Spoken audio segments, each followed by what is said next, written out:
3.5 years ago, I went into a Facebook Orthodox clergy group and I just asked a question.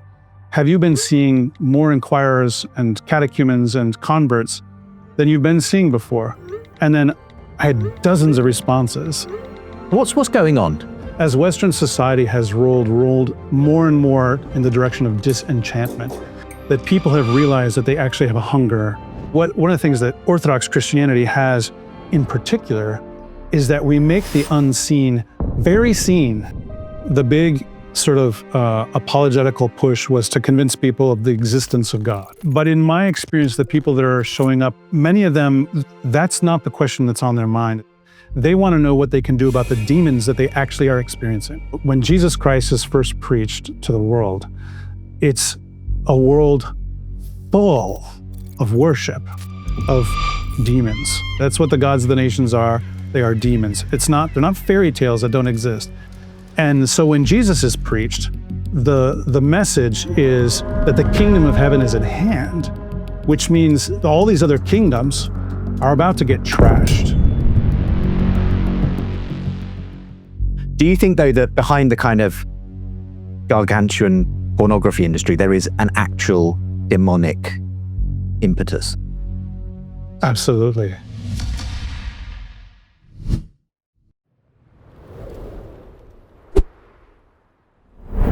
Father Andrew Damick, thank you for joining me. A pleasure. It's great to have you. You are a priest in the Eastern Orthodox Church.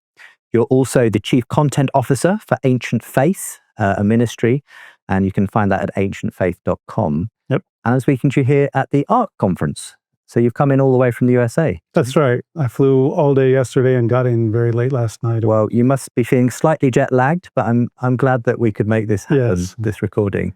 I'd love to cover some of your journey, some of what's happening. I'm hearing lots of exciting things in the Eastern Orthodox Church, especially in the USA. But let's start with you, and what does an average day, if there is such a thing, look like as a priest in the Orthodox Church? So I'm not an average priest. I don't mean that I'm exceptional, but I'm not a parish priest anymore. Okay. But I used to be. Most of our clergy are parish clergy, serving as pastors. Most of us are married. So, you wake up in the morning, in a lot of cases, it's, dealing with getting the kids out the door to school or, helping them work on their lessons if they're homeschooled or whatever it is. We're married, we have children. I myself am married, I have 4 kids, and my kids range in age from 8 to 18. So there's a big, wide variety of parenting going on there. And, and the first thing that any Orthodox Christian should do in the morning is to say their morning prayers. Mm. And, it can be anything from a couple of minutes to something much more longer and elaborate. But that sense of daily prayer in the morning and the evening is what really frames the day for an Orthodox Christian. And, most of us simply go about our days in the usual way. So a pastor of a parish, he's visiting with people, he's taking care of pastoral issues, he's working on his sermon for the next Sunday. Depending on his parish's liturgical schedule, he might be serving one or more services in that day. Worship is really, really important for the Orthodox Christian. And so many of our parishes will have multiple services throughout the week and not just Sunday morning or Sunday night or something like that. I was talking about Orthodox worship with Paul Kingsnorth, who become quite a well-known convert to Eastern Orthodoxy. And he used a great phrase. He said, the Eastern Orthodox gives you strong legs and long beards. Yeah. Because you have to stand in that worship for a long time. Right. What's with the beards, though? Is that just a cultural thing? Is there something within Orthodoxy? I think it is mostly cultural. It is certainly traditional that our clergy have beards. Yeah. Particularly in monastic circles, they will not cut them at all unless they get in the way. And then very practically, they'll just snip them off. The point is, I think, is that it traditionally is an expression of non-vanity. Yeah. Right. And I think that particularly comes out of the Roman Empire, which is a context in which Orthodoxy grows up, where shaving your face completely for men was something that the wealthy did. Right. And it was a show of how good looking they were and so forth. And so for the Orthodox, it's like, well, it doesn't super much matter if I'm good looking or not. You don't get access to barbers when you're living in the desert as a hermit. Absolutely. Like the Desert Fathers. Yeah. No, absolutely. What about the worship, though? Because for the average person maybe coming from a Protestant or even Catholic tradition, they're probably going to be walking into something quite different to what they're used to when it comes to a typical Orthodox church service. Yeah, Orthodox worship can be shocking to people who are not used to it. I think it's probably a little less shocking for Roman Catholics who are used to a liturgical way of worshiping, although our way can be much more, they might sense it as being much more complex.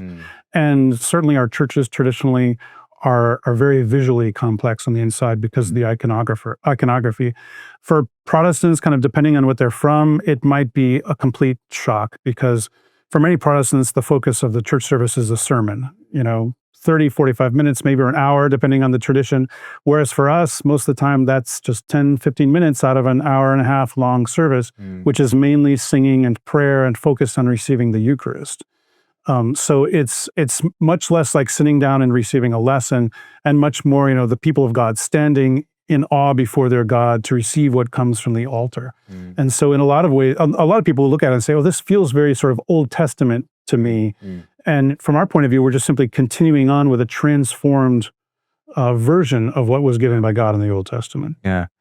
What's your own journey then? Because as I understand it, you were raised in a more sort of typical evangelical US background. I think your parents were missionaries, in fact? That's right. My parents were evangelical Protestant missionaries, although when I was first born, my dad was in the Navy.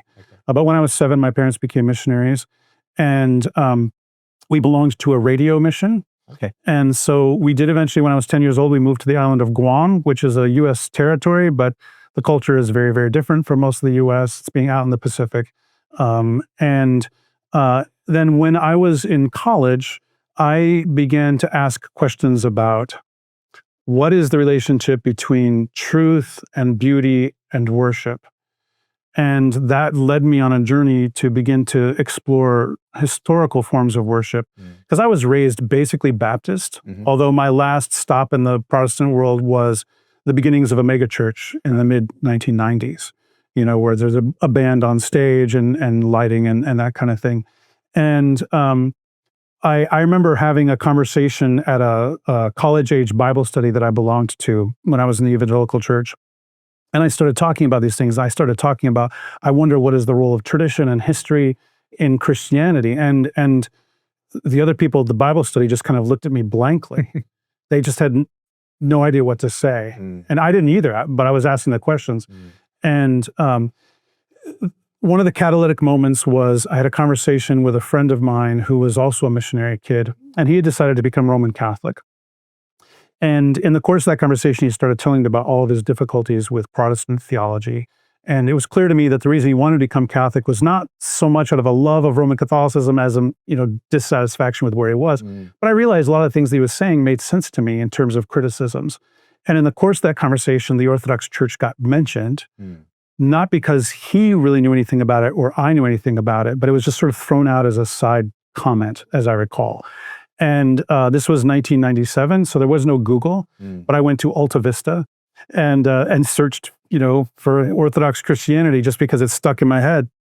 And I spent the next few weeks reading everything I could find on the internet about it, which in those days was not a lot. And then got involved in some email discussion groups. And then finally someone invited me to an Orthodox church.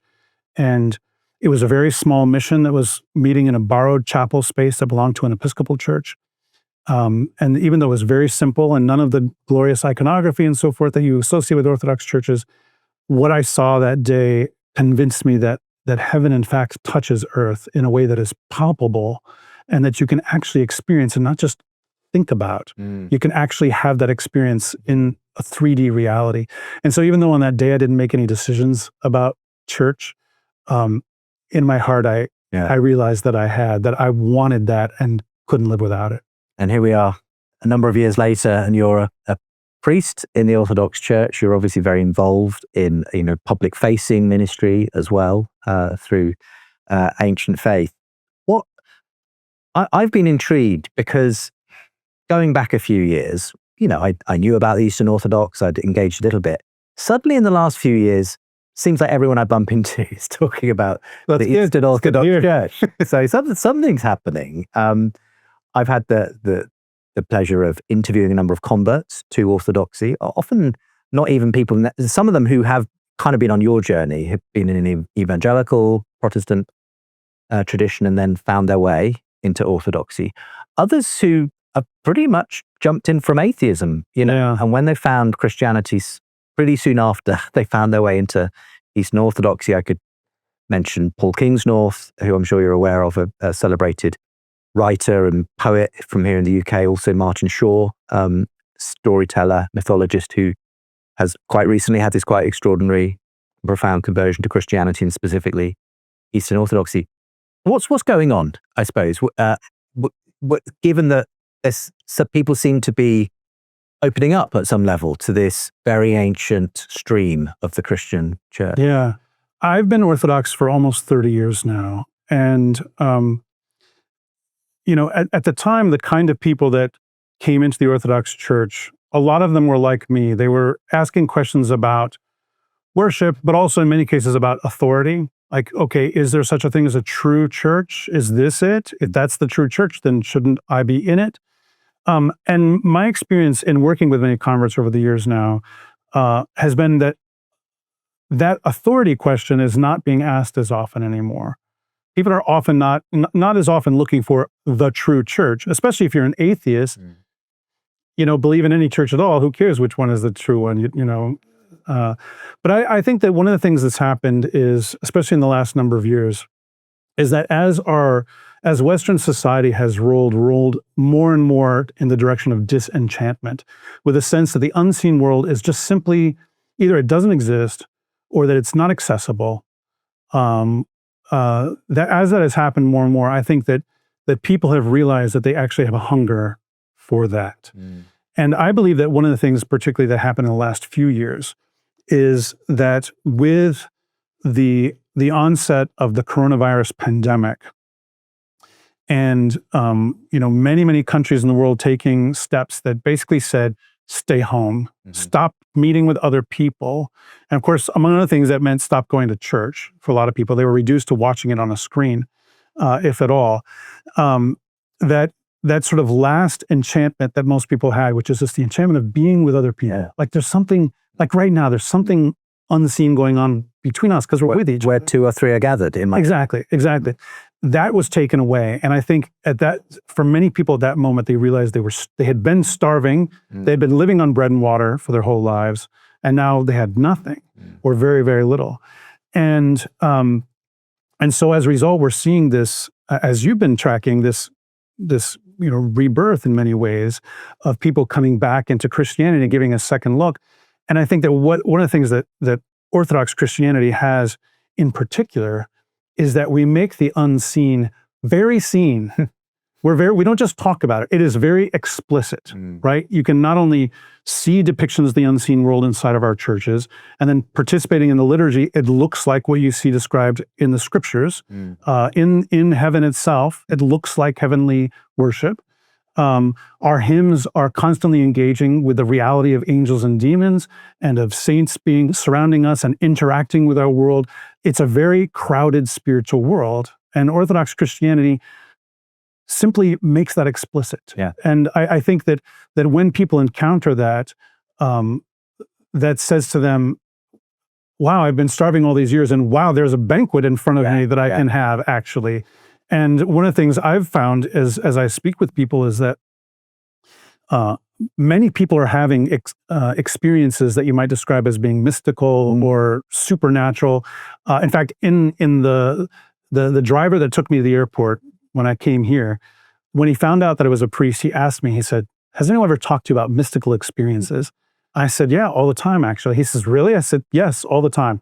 And he said to me, and then he began to tell me about an experience that he had been addicted to cocaine, and that he was about to order some more cocaine from his dealer, and then suddenly his nose started bleeding, and he saw this evil face in front of him. Wow. And he stopped, and he texted the guy back and said, forget about it. And he said to me, I knew that God had saved me, but why is it that it felt so evil at that moment? And I said, well, actually, Orthodox Christianity has a whole framework for understanding what we call the left hand of God, which is he permits demonic activity so that people can be brought to repentance. We see this in the scripture. Yeah. St. Paul talks about getting attacked by this messenger from Satan. is how he describes it. And so I think that that's part of what's going on, that the pandemic pushed a lot of people over a lot of different edges. We saw many people went over some very bad edges, rise in suicides, breakups of families, all kinds of stuff like this. But then some people were near the edge and they said, I need to do something about the sort of flatness of my world. And sticking with this theme for a moment, that's something I've encountered time and again, especially post-pandemic. People, often everyday people, sometimes these kind of highfalutin intellectual thinkers, but they're looking for something different to what they get already in the world. And that may be, the fact that, well, I can already get great music and a light show, from the Coldplay concert. Right. And my church is always going to do a slightly second-rate version of that. That's right. But what I don't find anywhere is this very ancient, weird, mystical, open to the supernatural tradition. And it's the weirdness, actually, that is actually attracting people. And I think it almost goes against the received wisdom in many parts of the Protestant evangelical church, that we have to make church super accessible and non-threatening and kind of seeker-friendly. Right. But actually, it's almost like it's the intrigue of the mystery of the thing that you don't fully get this. Yeah. That seems to be attractive. I don't know if that's your experience. When I first started looking into the Orthodox Church, I was still working as a stagehand. So I worked in theaters, I did big concerts, all this kind of stuff. And I was going, as I said, to the beginnings of a mega church. And there was one point on Sunday morning that as I looked around me and I saw the people lifting up their hands and clearly having some kind of experience, I thought to myself, and it's a very cynical thought, but this is the thought that I had, I can, through my professional skills, make them have this experience, whether I believe in it or not, through the technique of the music and the lights and so forth. I went to, professionally, I went to a few Dave Matthews Band concerts. And so Dave Matthews Band, they had this song called Ants Marching. And there's this one moment in the song when they always turn on this huge bank of lights towards the audience.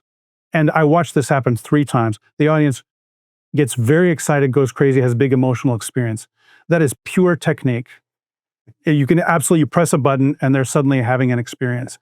And I realized at that moment, I said to myself, I'm the man behind the curtain. I can do this. Now, I don't doubt the sincerity of those people. I grew up with those people. They're my family. Absolutely. And I believe in their sincerity. I believe in their love for God. But at the same time, knowing that I could make that happen myself, and that disillusioned me in a very real way. And then my experience of Orthodox worship, even a very poor version of it in terms of its wealth, was the thing that actually overwhelmed me. And not in like an emotional way. Like I didn't have big emotions. There was a sense of connecting another world. Yeah. As I say, I think there's a real hunger for that right now. And people aren't looking for just another sort of warmed over humanism in the kind of very liberal, progressive kind of wing of the church. But equally, there's sometimes, I think, being turned off by, as you say, the chasing an experience through technology that might exist in other parts of the church. And there's obviously something very attractive right now about the Orthodox way in which this happens. Interestingly, one of the most significant things has been this apparent extraordinary rise in the number of young men, especially, and young families entering the Orthodox Church in the USA. And I think it's being repeated elsewhere as well. You've certainly been seeing this and talking about it. Well, just maybe could you just first start by telling us what's been going on? What are some of the statistics seem to be telling you about the rise in interest in Orthodoxy? So about 3.5 years ago, after having had a few conversations with fellow clergy, I went into a Facebook Orthodox clergy group and I just asked a question. Have you been seeing more inquirers and catechumens and converts than you've been seeing before? And then I had dozens of responses, which says to me, okay, this is much bigger than just a couple of anecdotes. I mean, it's still anecdotal. Sure. But these are priests saying, my parish is suddenly having all these people. It's more than we've ever seen before. And some of them have been serving for years and years. And then a little while later, then I put out on one of my Facebook pages, I said, if you've seen a rise in inquirers and so forth in your parish, I want to know where you're from. I want to hear from you. And I think I received something like 700 or 800 responses from people, and so it was clear to me that this is not just an anecdotal thing happening here or there. I don't know that any real statistics have been done, especially within just the last few years, because it's hard to grab those kinds of statistics in such a recent thing. But I have had friends that have been doing some studies about converts, and they definitely saw particularly since about 2022, this sudden uptake. Although there had been a rise going on for a while, it was quite sudden in some ways. And I think that what I personally have seen, and as I travel around and do speaking engagements and so forth, and talk to people who have converted in just the last 5 years, it is true that there does seem to be a certain plurality of young men. But also I'm meeting many, many young families, and especially people with children. But I've also met older couples. The one demographic that seems to be lagging behind all of this is young women. Right. And my sense is that because the Orthodox Church, we didn't get together and say, okay, let's do a big program of outreach or anything like that. There was no coordinated thing. And I've had people say to me, oh, it's this person on YouTube or it's this podcast or whatever. That's the thing. And I said, but they were doing that for years before this happened. Why suddenly, how is that? That can't be the catalyst, And as I said, I really think that it is the pandemic, that there's something about the pandemic that pushed a lot of these people in the direction of the church, but then some people, it kind of pulled them further away from it. And it's still a puzzle to me as to why it is that young women are the exception to this. And it's my understanding that this is not just the Orthodox, that we're seeing this in a lot of places. But I think that part of what's going on, I think part of the appeal to young men is that the feeling is that the world has become boundary-less, that the world has become shape-less. And when you encounter the Orthodox Church, there is a very clear shape. It's the service has a very clear order to it. I mean, our clergy dress like this, it's all recognizably structured and so forth. And there's a hierarchy to it. And frankly, for those who have knowledge of Scripture, it mirrors what you see in Scripture. It's mirroring the hierarchies that are in heaven, the hierarchies that you see in the early church, the worship that you see in those places. And I think that, especially because, I'm not a psychologist, but one of my impressions in hearing a lot of confessions and dealing with men is that men are very concerned with boundaries and with structure and shape, and that's part of what gives them meaning. And in a world that seems to be pushing all those things off to the side, Orthodoxy says, actually, this is life. This is the way the life should be. There have been a few very high-profile articles. Now, you may not agree with the kind of take in the articles, but one, I think, in the New York Post that was widely shared talked about young men searching for a more masculine version of Christianity. Yeah. Is that a fair characterization of what they're looking for if they're finding themselves in the Orthodox Church? So I think that there are some people that is what they are looking for, but I don't think that is what they are finding. Because the Orthodox Church does not have a particularly, it's not trying to be masculine or feminine, right?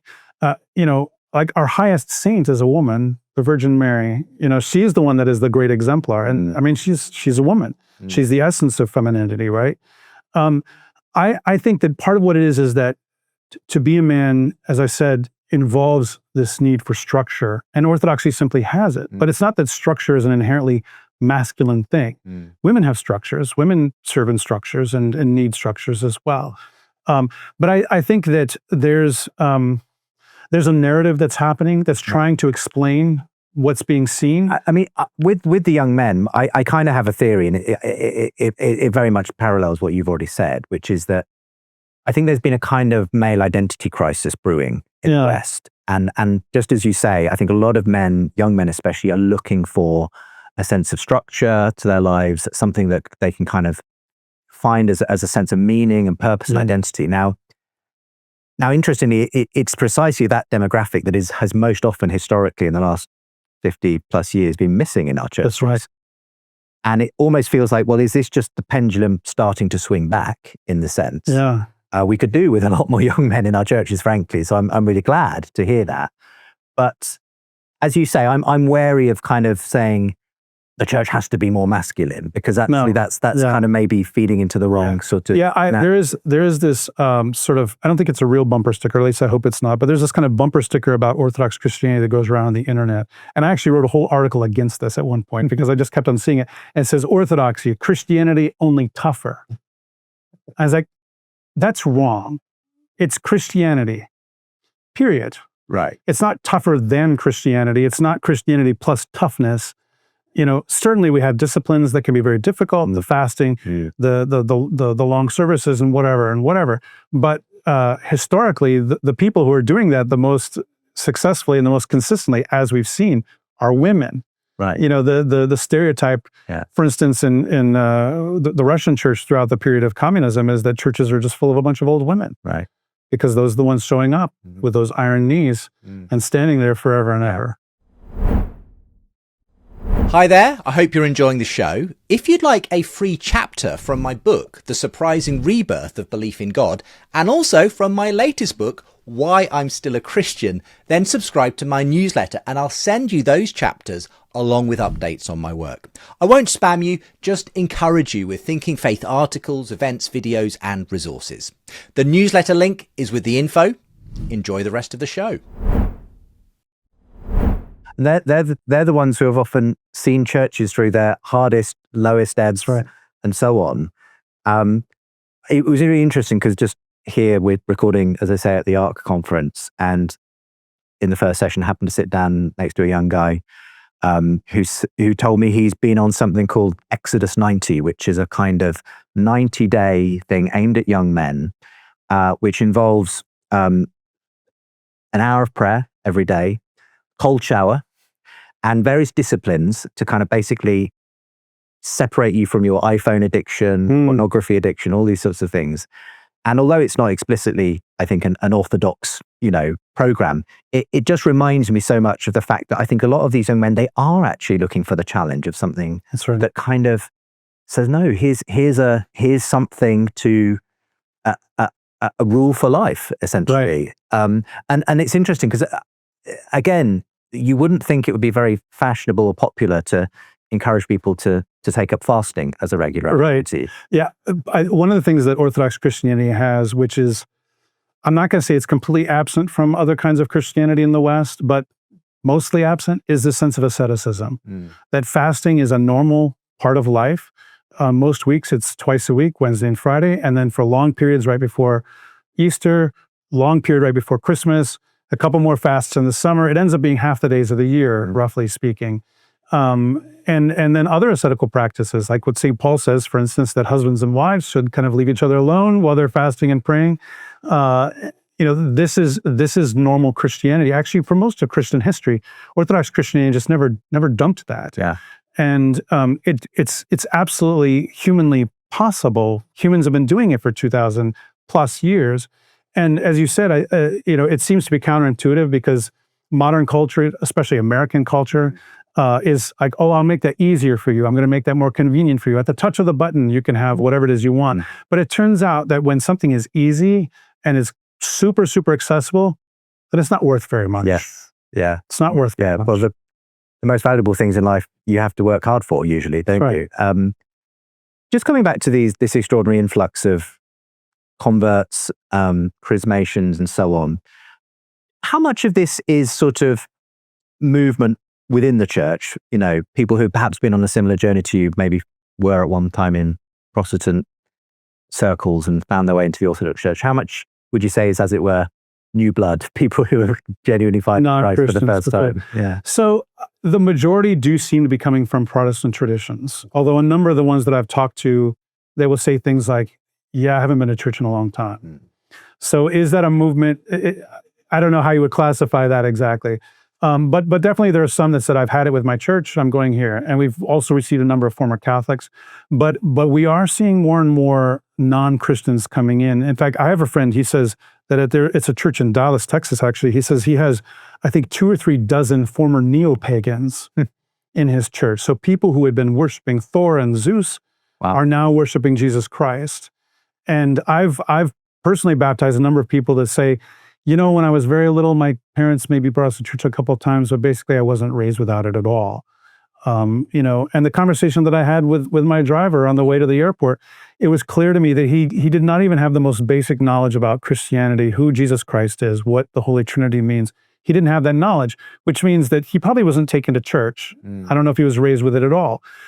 So that seems to be happening more and more. And I think part of the reason that that's happening is because as we've had the rise of the nuns, people who none of the above, many of them were never brought to church by their parents, and now they're having children. Yeah. And I mean, there are some nuns that are my age and older. I'm a Gen Xer. And so I'm old enough. I have, to have kids that are adults. And so if someone was a nun at my age, they definitely didn't raise their kids taking them to church. And so there are a number of people that just simply have no knowledge, or they just know what they see in movies or something like that. And it's really interesting because a lot of the latest statistics are telling us that, interestingly, Gen Z are actually the most open to spirituality. Half as likely, according to a recent poll in the UK, half as likely to be atheist compared to their sort of millennial and Gen X parents and grandparents.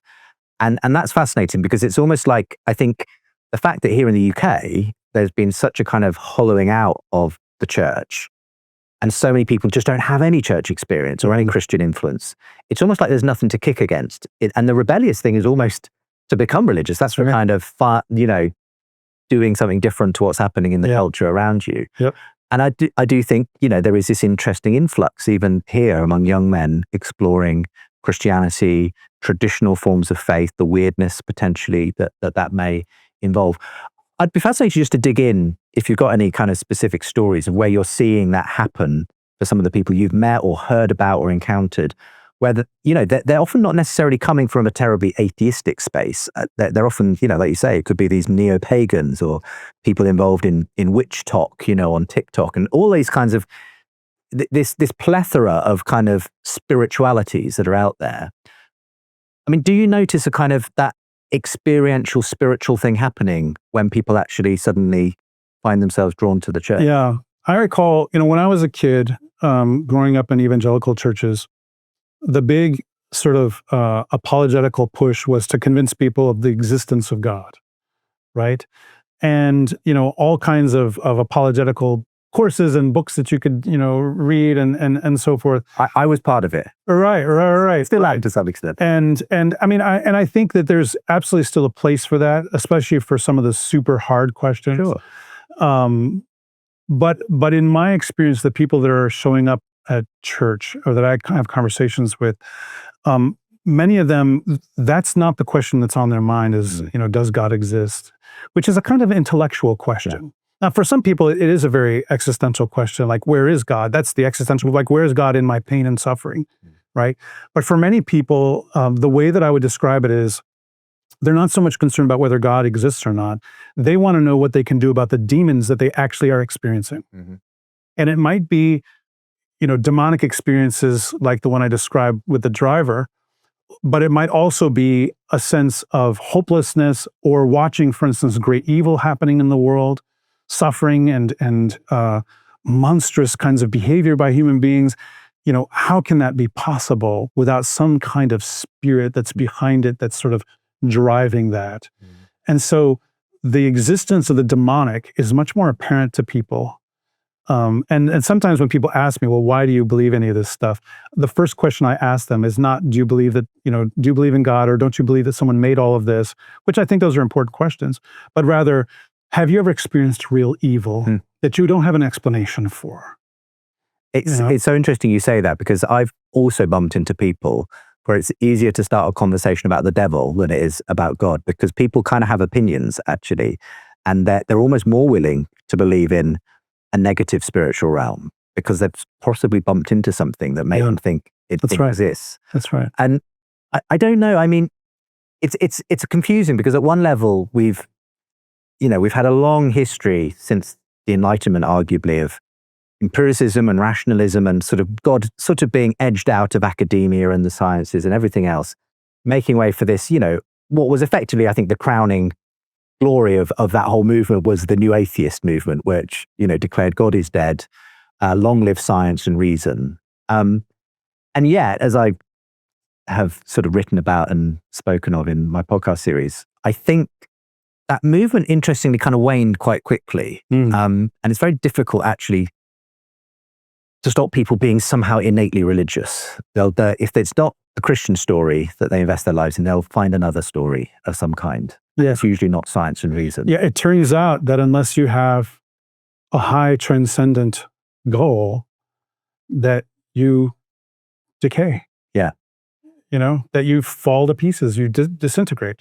And I wonder whether that's partly where you know, I suppose my thesis is that as that materialist story of reality has essentially failed to deliver on people, and as all these other stories have come in to fill the void, which are also failing to live up to their promises, creating the culture wars and everything else, maybe we're at a moment where the Christian story has an opportunity to speak into people's lives again. Yeah, I think so. Right. And the reason why I think that it is speaking more powerfully than all these other stories is the same reason that it did this in the first century.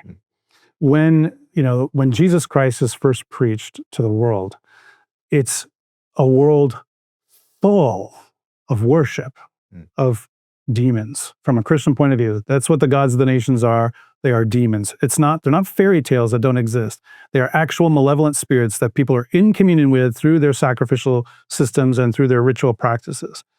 And so when Jesus is preached, the message is that the kingdom of heaven is at hand, which means all these other kingdoms are about to get trashed, right? It's just like the Lord's mother said, he has thrown down the mighty from their seat. Those are the demonic powers that were oppressing the world, and has exalted those of low estate. Those are the righteous that are going to be taking their place, basically, as delegated sort of governors in the world. And so when this is preached, Jesus is doing all these exorcisms.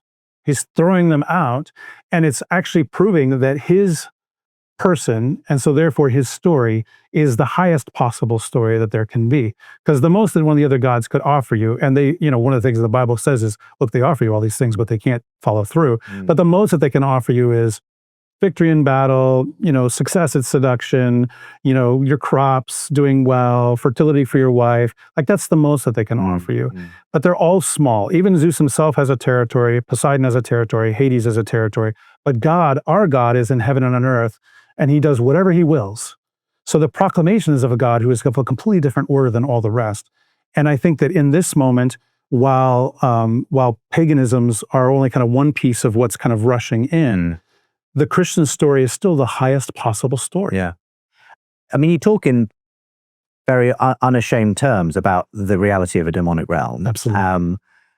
A lot of people, kind of in my sort of tradition, have preferred to talk about, the gods of money and sex and power, sort of in a sort of more metaphorical vein.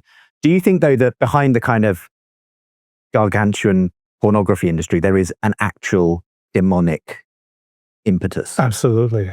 Absolutely. The only difference between the way, talking of the gods of money and sex and power and the way that ancient people talk to about those is the names. And indeed, the names of the ancient gods often mean exactly those things. That the reason you worship Ares is because you want to be victorious in war. It is a very, very practical thing to do from their point of view. So, whether, like Aphrodite is not the goddess of love. She's the goddess of seduction. The goddess of rape, frankly, in many cases. And so, pornography is absolutely driven by spiritual forces. That's why it's so deeply addictive. That's why it's so deeply destructive to marriages and potential marriages. And, it is malevolent in a way that, like, it's being called the new drug, right? It's absolutely deeply malevolent. And I've seen it ruin lives, and especially lots of young men who get hooked on it, frankly, men of all ages. I feel like something of a corner has been turned on that one, though.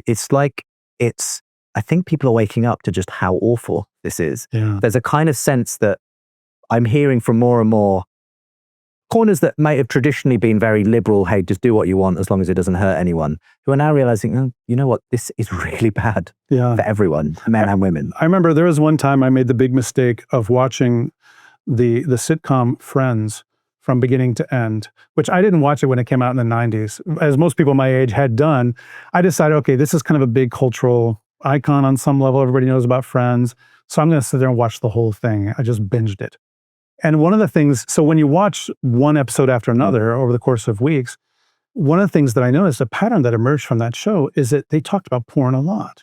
I only realized this when I went back and watched a few episodes recently, and I first watched it in the 90s when it came out, and I thought, this is coming up more often than I remember. It comes up a lot, and this is in the 90s, so this is 30-some years ago now. And it comes up a lot, and it's always treated as a little bit shameful. And a bit of a joke. But mostly cute. Chandler kind of closing down his windows. Yes, it's a joke, it's funny, it's harmless. You know, it's like being caught, you know, with your pants off or whatever. And what I think has happened is that people have realized that it's not a joke. It's not a joke. It's really ripping people to pieces. And I think one of the big things that's happening that maybe isn't being talked about quite as much is how many relationships it's preventing from ever happening. Like, it destroys relationships, but it's also preventing relationships. You know, there's no reaching out to other people because of this inner desire that then can have a healthy fruition to it in marriage. And if there was ever a strategy of the devil, it's to give you a false version of something through pornography. That's right. I mean, it's amazing to me how much of the demonic addictions of our age are all aimed at sterility. Wow. It's literally destroying the human race. There's so many directions I want to go in right now, but we've not got a lot of time. I suppose I just wonder what your overall take is. What's, you know, do you see this extraordinary moment that the Eastern Orthodox Church is having? Is it what do you think it is? Would you call it a revival? Would you call it a sort of just a moment? We'll see what happens and what God does with it. I have tended to be kind of circumspect. I mean, I'm definitely on the front edge of it. I meet many people that will say to me lovely things like, because of something I read from you or listened to you, you know, this is why I'm here now, you know. And I always tell them, I said, okay, then you owe me a debt of prayer. Please pray for me, you know. But I'm trying not to say, you know, okay, this is a huge revival that's happening and there's this bright future, because whenever Christians start to focus on success, that's a failure, right? What we're called to is faithfulness. And so I have tried to sound a very practical note, say, okay, there are many people in our churches that were not here before. Welcome. We're very glad to have you. Now begins the work of becoming rooted, becoming planted deeply in this place. I have a friend who has a church where over half of the church have been Orthodox Christians for less than 5 years. Wow. That's hundreds of people. And on the one hand, you know, he's lining up all these people that are converting and doing baptisms, and it's glorious. It's absolutely amazing. Should be celebrated and so forth. But the second thought that I had when he told me that was, wow, that sounds like a lot of work. Yeah. Because you have all these people that need to be stabilized in the church. And I think this is one of the things that Orthodox Christianity has all the tools for. We're not always that great at using all of them, but we have all the tools for stability. And so that's the thing that I try to say is, you know, welcome. We're absolutely very happy to have you. But you know, what you're here for is to be trained, and to be trained to be a Christian, because we know that when we stand before God at the end, He's not going to ask you questions about, you know, the correctness of your theology. You're going to be judged on what you did. We're going to be judged on, it says in the scripture, by all of our deeds in the body. So that's actual actions. And so it's that life of faithfulness that we're trying to point people towards.